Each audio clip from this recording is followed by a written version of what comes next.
السلام علیکم ورحمۃ اللہ وبرکاتہ۔ اللہم صل علی سیدنا محمد وعلی آل سیدنا محمد وبارک وسلم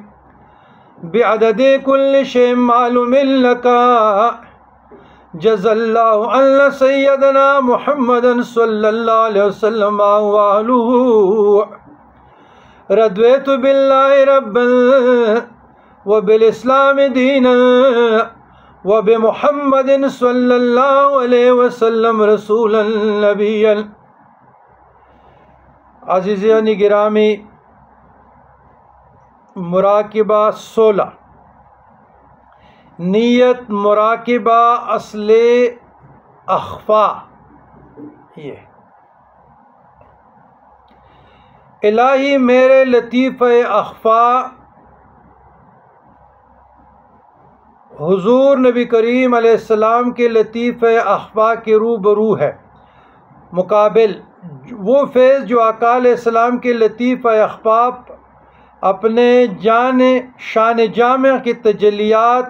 کے ساتھ نازل فرمایا ہے، وہ میرے لطیفہ اخفا پر بھی القاء فرما بواسطہ خاندان نقشبند کے بزرگان دین کبار کے وسیلے سے، برکت سے، ذریعے سے۔ تشریح اس مراقبہ کا یہ ہے، چونکہ یہ لطیفہ زیر قدم تاجدار کائنات جد الحسن والحسین محمد الرسول اللہ صلی اللہ علیہ وسلم ہے، لہذا جس طرح عقائد دو عالم صلی اللہ علیہ وآلہ وسلم کی ذات اقدس تمام انبیاء علیہ السلام سے افضل ہے، اسی طرح اس لطیفہ اخفا کی ولایت کا فیض بھی تمام لطائف کی فیوزات سے عرفہ والا ہے، اور اس لطیفہ کی تکمیل کے بعد سالک کو جو کمالات حاصل ہوتے ہیں وہ بہت ہی بلند و بالا ہے۔ اس ولایت کا فقیر محمدی المشرف ہونے کی وجہ سے وہ نہایت درجہ کی اتباع سنت کا پابند داعی،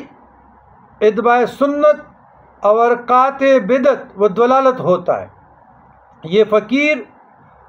خود بھی باکمال ہوتا ہے اور دوسروں کو بھی باکمال بنانے کی صلاحیت رکھتا ہے۔ اس مقام پر لا الہ الا اللہ محمد الرسول اللہ صلی اللہ علیہ وسلم،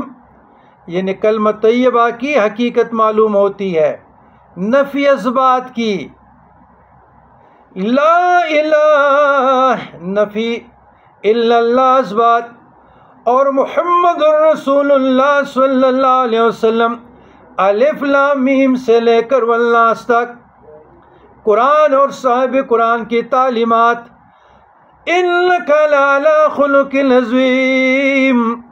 عائشہ صدیقہ رضی اللہ تعالیٰ عنہ سے پوچھا گیا نا، تو حضور علیہ السلام تو حضرت عائشہ نے فرمایا انک لعلی خلق عظیم، یہ قرآن میرے حضور کے بہترین اخلاق کا مجموعہ ہے، بہترین اخلاق ہے۔ انک لعلی خلق عظیم، تو یہاں نفی اثبات کی سمجھ آ جاتی ہے، یہاں لا الہ الا اللہ محمد رسول اللہ کی سمجھ آ جاتی ہے، حقیقت معلوم ہوتی ہے۔ اس میں سیر مع اللہ، سیر مع اللہ نصیب ہوتی ہے۔ والسلام علی من اتبع الہدی،